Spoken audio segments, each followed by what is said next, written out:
He's one of the most successful promoters in the sound clash industry. He's based on the small island of Antigua. But let me tell you something, there's nothing small about his production.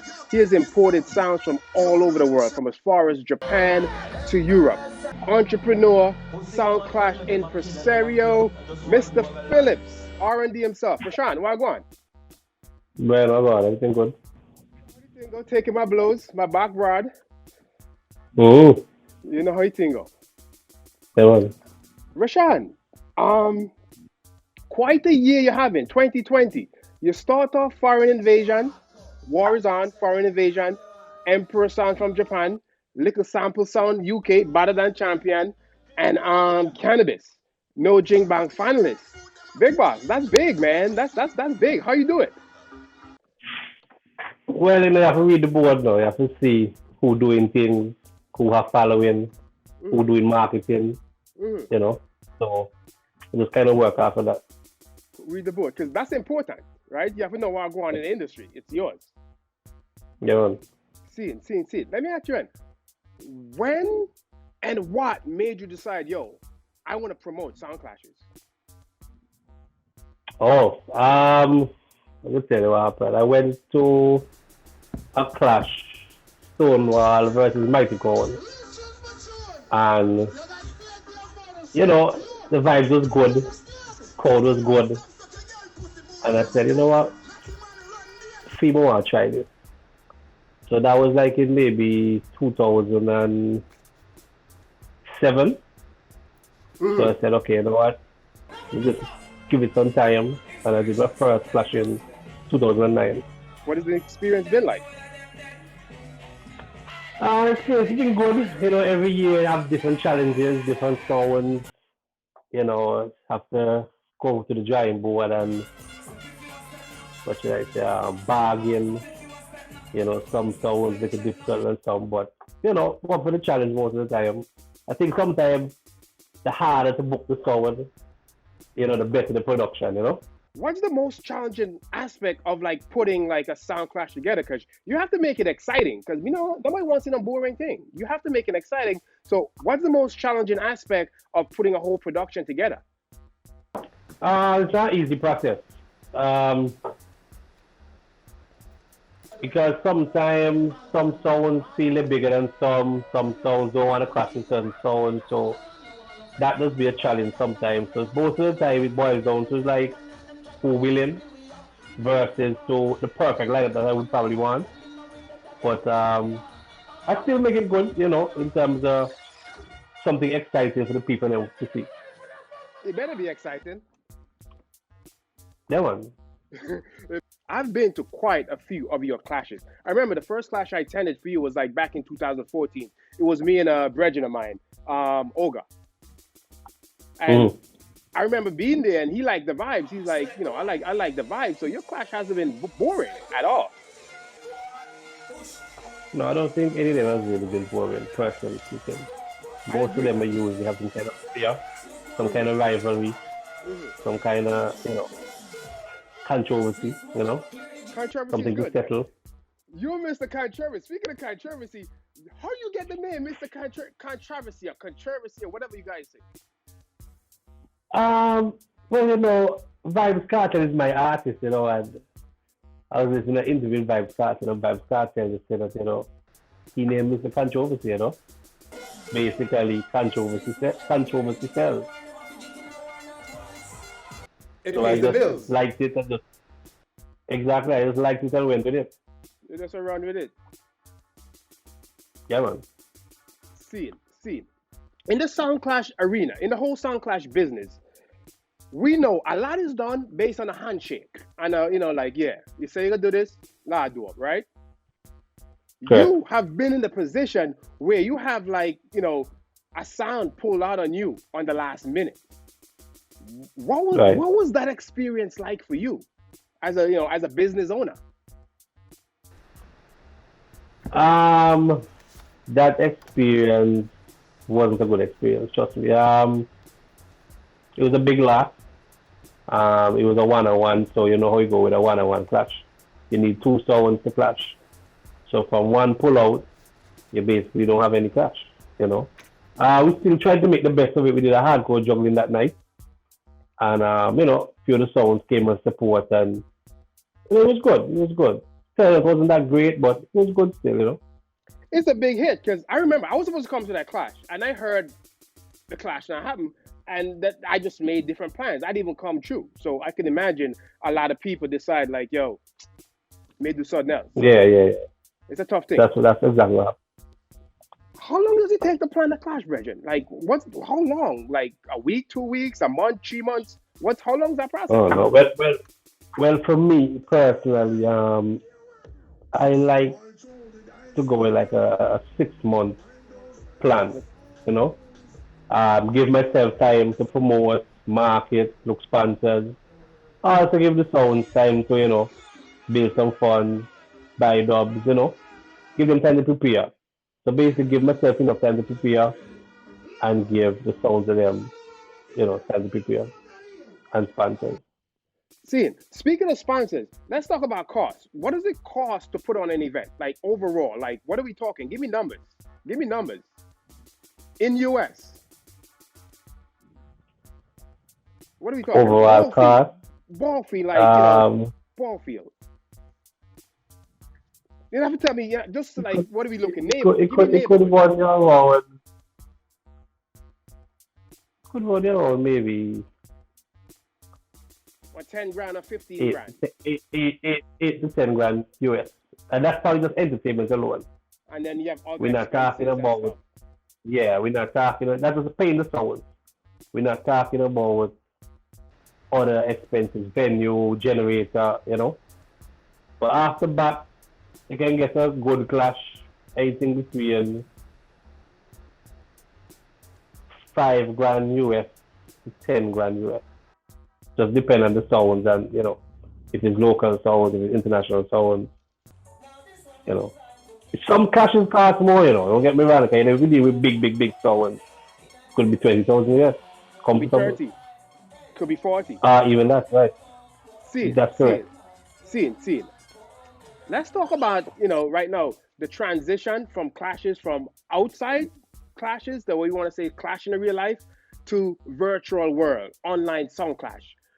You have done it. Mm-hmm. What has that journey been like for you as a promoter who have done both right now? That journey, it's been good. It's been good so far. At first, most sounds wasn't really interested in the online. But, I got 2 young sounds to start, get the ball rolling. And my whole key was the production, I was just curious to see what the production would look like. And I think we come a long way so far. So far we did all 5. And every time, the production has been getting better, been teamed up with Sister Soldier and Arc Signature. So they basically provide the streaming and the camera work for me, So it's been good, It's been good so far. See. Basically, the whole purpose of Quarantine Rumble really was to kind of, we have some sounds that, have members and the sound that have talent, but in the event that a big clash to come around, they probably wouldn't be on the starting team. So I said, okay, fine. Now is a good time, you can do some short clashes and get some of the B players / young shooters. So basically, I'm kind of trying to, if you want to say, preserve the culture, preserve the sound, like grooming them from now. So, whenever Whitney decides to retire, Renato, they have people that can continue playing the sound, continue the legacy. Mm-hmm. I got news for you. What's that? Whitney's never retired. He loves this too much. Whitney's never retired. He loves this too much. But anyway, let's move on. Because I realize, you have a thing with the young sounds and it's all about the culture. Because you don't groom the next generation, we ain't going nowhere, right? That's right. Online clashes. Which is your favorite? Which has been your favorite so far? And why? I have 2 favorites, actually. Well, my favorite, to answer your question first, my favorite was 3-7 and Ecstasy. Um, the music was good, the selection was good. It's something I listen to in my car very often. So if somebody looking at good audio to listen out of all the five, or out of the four that's gone so far, I think that's the best one. I think 50 caliber and Landmine, that was good too. Actually, all have been good now. All the rumbles of them, each sounds have had their moments. So each rumble really have their own, moment. Conqueror versus Platinum. Conqueror had two good rounds. The first two rounds. Platinum had a good third round. So all the rumbles really been good, in my opinion. I 100% agree. We're going to come back to Platinum and Conqueror. First, let's go to Landmine and 50 caliber, because I'm glad you mentioned Landmine and 50 caliber. I really like that clash. I think that was really exciting for Landmine and 50 caliber. I went off because you know me, my mouth big. It's what I do. I got in trouble because I went on a limb and I said, 50 caliber win that clash, because I thought they did.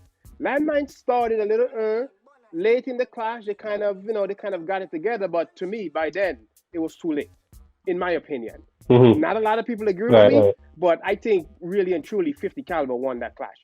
Landmine, they got potential. So future is bright. No, let's get to Platinum and Conqueror, because I was in person in that clash, and I agree with you. That was exciting. Mello put on a show. Mello Jonas, Platinum put on a show. What did you think of that? Well, that one was kind of, although I say the Rumble was really for B team, young shooters, that one was actually two old sounds, if you want to call it that.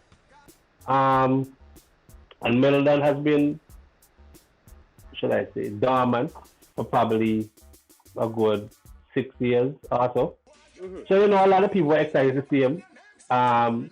He came out, he did good, he didn't really show much work. And I think he was good. The clash was good. He did good, he performed good. I agree. I went back and I watched that clash. And what I didn't catch, because I was in the clash in person, I went back and I watched it online. Let me tell you something. I think it's the first round. The last 2 minutes of that first round, Melodon burn a fire, He went into like a jungle with some cartel. If you listen to that clash again, the last 2 minutes, Melo put on a show. Yeah, he did. I think if Melo come and I think his best one was his third round. Yes, his third round was good. That's where he really took the clash from Conqueror. I agree, and I think if Melodon Platinum come and road, people nervous. You see your smile. I think so too. Rashan. You smile. You agree. Yeah, I think so. Rashan, Mr. Controversy, what do you think of the concept of Antigua and Barbuda being called the sound clash capital of the world?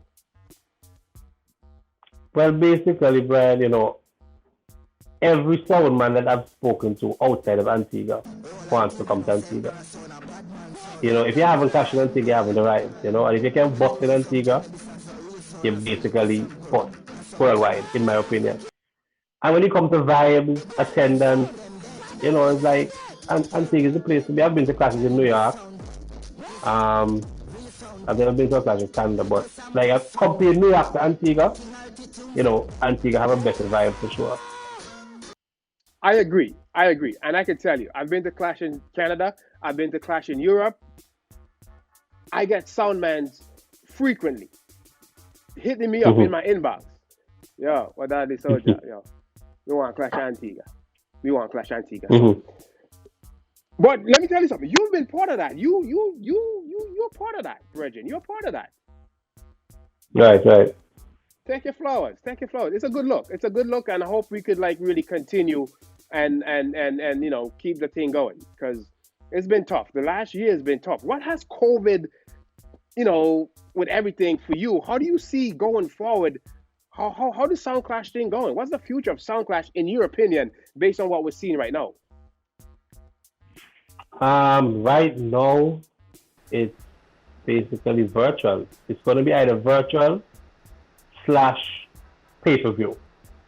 For how COVID going on right now, I don't see we opening anytime soon. So any clashes that's going to happen is going to be online with probably a pay-per-view.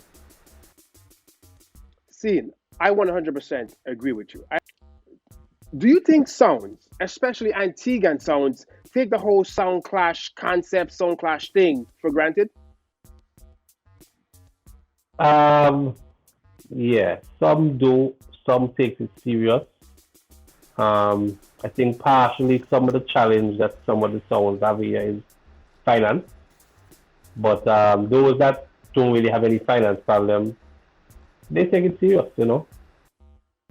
But a lot of them, in my opinion, don't really take it that serious.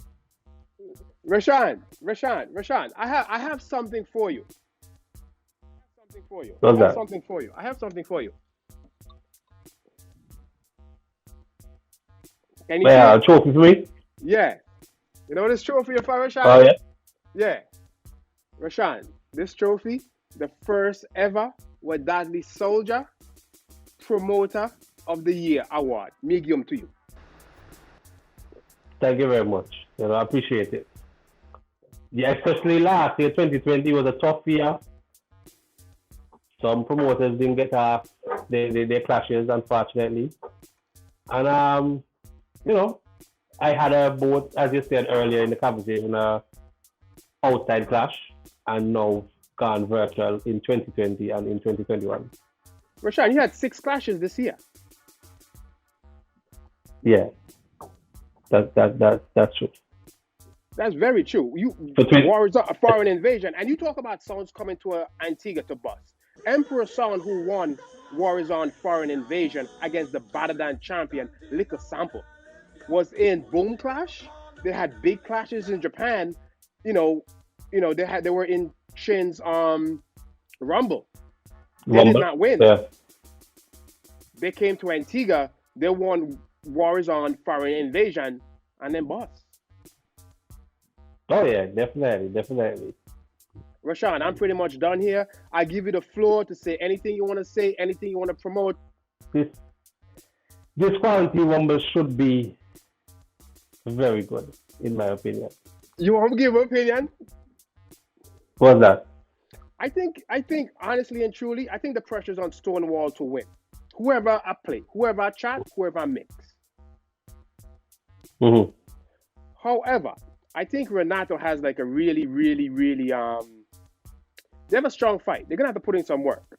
Whoever's selecting for them, gonna have to put in some work. I know the MC a little bit. He's not bad. He could hold his own. Online clashes is all about a selector. So who has the best selector? Quarantine Clash 5, go win. You want to take a bet? Yeah, I can take a bet. Where want to bet? What is the stakes? Where you betting on? I'm gonna let you know. But I don't know who. What's the odds? What's the odds? 3-2, 3-1, 4-1. you know, I'm gonna say something and it's gonna get me in trouble. You said earlier. All right. You said earlier, Quarantine Clash has not had a lock-off yet. Yeah, it hasn't had one yet. If I'ma talk Stonewall and Slick One mix, Renato get lock-off. You believe so? If Slick One is mixing and Farai is talking, Renato with the old mixer, Renato's mixing, I don't know. I like Renato, they got big tunes, but online clashes are not about big tunes. You gotta juggle your ass. Well, I've been speaking to Renato like nearly every day, and he tells me he coming to win. He tell me practicing, and he coming to kill people. So we just have to wait till. Yeah, we just have to wait till Sunday and see exactly, if he's serious, if it's a false alarm.